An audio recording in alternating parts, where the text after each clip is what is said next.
ब्रह्म बिटिसिनि EMनि सायाव जे आंनि अर्थात आं हितेश बसुमतारी बिनि सायाव जि प्रतिक्रिया होदों जों बिनि फिननाय होनो होननानै दिनै बे प्रेस मिटखौ खालामदों।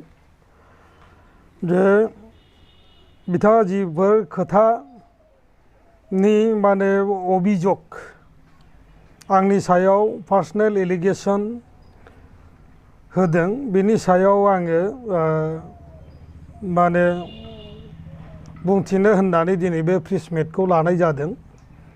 खारन बिथाङा बुंदों जे आङो 2 बोसोर EM हिसाबै BTC आव दंमोन होनदों। आं बेनो सिगाङावनो बेखौनो बुंनो नागिरदों जे बिथाङा बे बर' मुभमेन्टनि बा बर' जातिनि सोमोन्दै जेबो गियान गैया होननानै आं थांनाय बार जिथु प्रेस मिट बेयावनो बुंदोंमोन।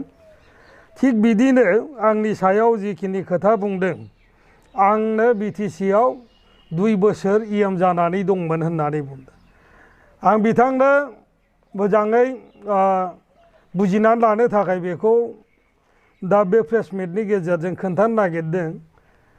आन्दलननि उनाव जिथु इन्टारिम सरकार BLT भारत सरकार आसाम सरकारनि उनाव जिथु एग्रिमेन्ट जादोंमोन बेवहाय आङो 2 बोसोर इन्टारिम गभर्नमेन्टआव दंमोन।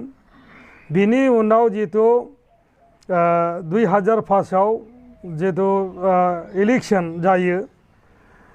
जायो नर्मेल इलेक्शन BTCनि बेवहाय आङो EM हिसाबै देरहादोंमोन। 5 बोसोरनि थाखाय आं आरोबाव EM हिसाबै दंमोन आरो बिनि उनाव 5 बोसोर कमप्लिट खालामनायनि उनाव फिन 2010 आव BTCनि बिसायख'थि जादोंमोन। बेवहाय आरो 1 बोसोरनि थाखाय आङो बे BTC गभर्नमेन्टआव EM हिसाबै दंमोन। बिनि उनाव आं 2011 आव आङो आसाम बिधान सभा बिसायख'थियाव आङो बिजाथि हिसाबै गसंदोंमोन। आं बेवहाय देरहासार जानानै 2016 सिम आङो MLA नोंथांमोननि रादाब चेनेलजों दिनै BTRनि रायजो राजानिसिम मोनसे आंनि फिन हितेश बसुमतारी जि बिबुंथि आंनि सायाव लाखिदों बेनि सायाव आङो खैथामान खोथा BTRनि रायजोनो फोरमायनो नाजादों। आसलते हितेश बसुमतारी अर्थात मोनसे समाव BPFनि एक्स मन्थ्रिया बुंलांदोंमोन जे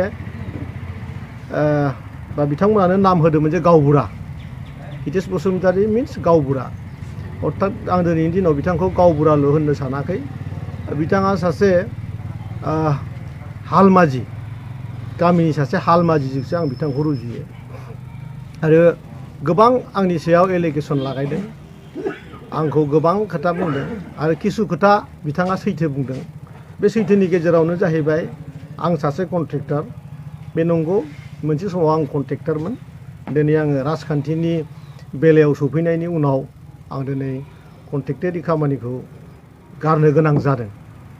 किन्तु आं बिथांखौ डाइरेक्टैनो बुंनो सानो आं कन्ट्रेक्टर, आं सामाजिक हाबाफारिजों आंहा बहुद टाइम लोब्बा दंबोयोमोन। किन्तु बिथाङा सासे कालेक्टर आरोखि। बिथाङा बहुद खम